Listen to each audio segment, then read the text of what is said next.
Hello, I'm here to talk to you about managing change.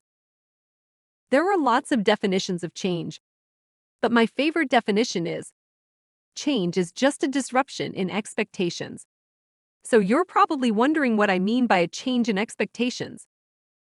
You have a vision of what success is going to look like, what something is going to feel like when you get to a certain point, and that changes. It could be driven by many things. It could be market changes. It could be a new leader. It could be changes in technology, or it could be something in your personal life. The change model I'm sharing with you is all about disruption in expectations.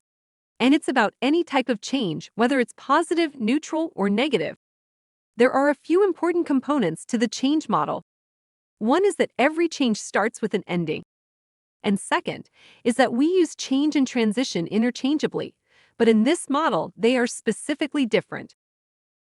Let's talk about the terms change and transition. Change is situational and focuses on the outcome. Transitions are based on the endings we must make. Here's an example of the difference between change and transition. Imagine you've been working on your computer in a dark room for quite a while and making great progress. Suddenly, I walk into the room and turn on the light. The change was me coming into the room and turning on the lights. The change was simple for me because I was coming in from light to light. The transition for you, however, was different. You had to adjust from dark to light and make a mental transition from the work you were doing to me walking into the room. I really enjoy using the Bridges change model because it is easy to remember. You can draw it on the back of a napkin and it applies to all kinds of changes, whether they are personal or professional. The change model has three parts: the ending, the neutral zone, and the new beginning. With endings, there are losses, and with losses, there is grief. We grieve people, but we don't talk about the grief that's related to other types of losses.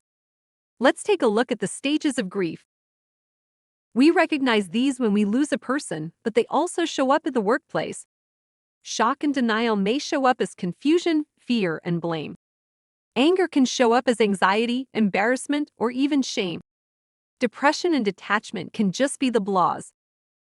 It could sound like someone saying, "I don't feel like I used to feel." Dialogue and bargaining is coming to terms with what was lost and making meaning out of it.